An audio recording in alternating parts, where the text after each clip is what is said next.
Hello, Hamza. How are you doing? Good. How are you? Very well. So today I'm asking you the questions that people have been asking AI Okay. about real estate in Dubai and Turkey. Are you ready? Sure. So the first question is, what is the real rental yield, not the optimistic one?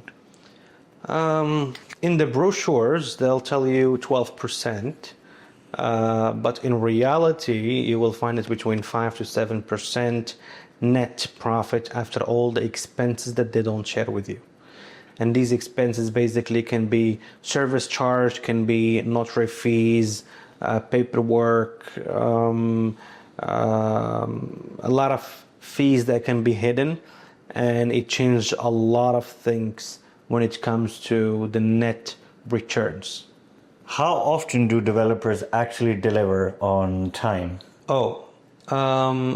I think a lot of people will tell you 100% on time, but it's not true.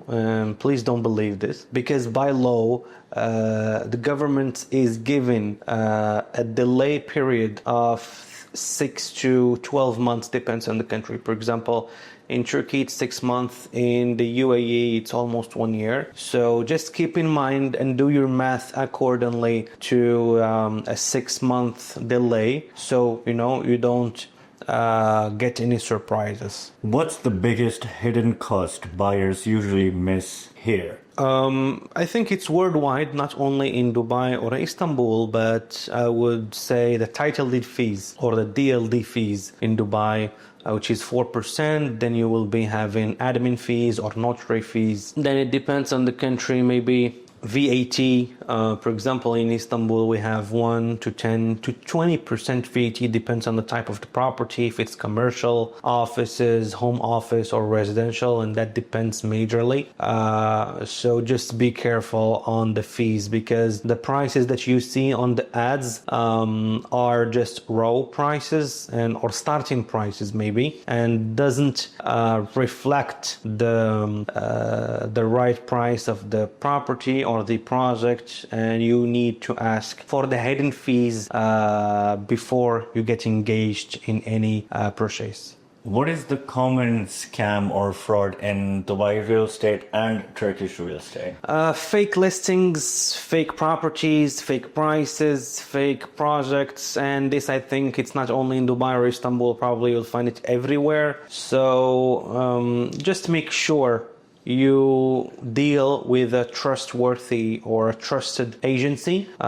We have been doing this over a decade now, and I think we have quite the reputation. And just check if this agency has a proven track record, how long they have been in the market. All of these details matter, because by that time you will understand that, let's say, by the delivery of your property or by the time you will get the keys, will this agency be there or not? What is the common mistake that is seen in buyers?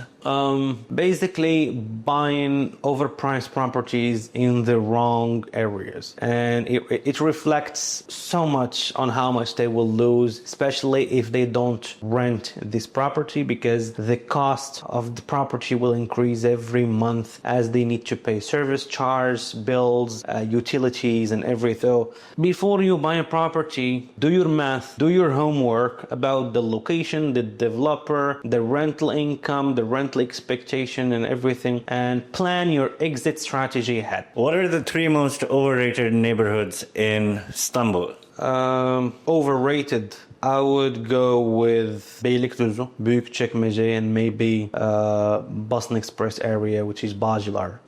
I believe in Beylikdüzü and Esenyurt, and in specific, that there is big plots that are not constructed yet, and within a 10 years or 20 years span, there will be a lot of constructions happening in those regions. That's why there will be a lot of competition and a lot of price drop in the secondary market and in the primary market as well. That's why, I've never have any experience with those areas, and I would never myself recommend any of my clients to buy in those regions because I don't believe in the investment potential, the short and mid-term.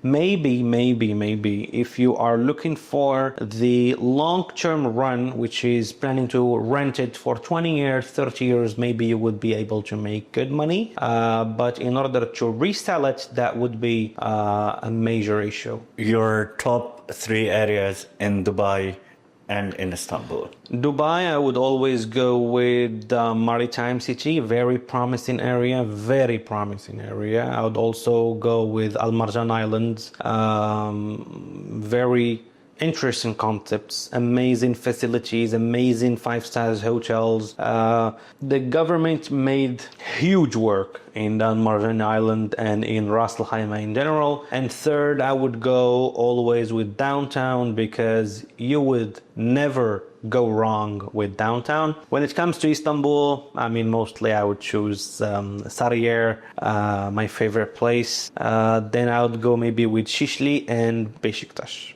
So these were a few questions that a lot of people asks AI about real estate, maybe in Istanbul and Dubai, or maybe in general. And we decided to give you, some human answers, not only AI, because we also speak from experience in the market of real estate. Of course, if you have more questions, you can drop them in the comments below, and we can do a series of these videos in the future, maybe answering your questions, and the questions that you guys ask AI, we can answer them as well in on videos.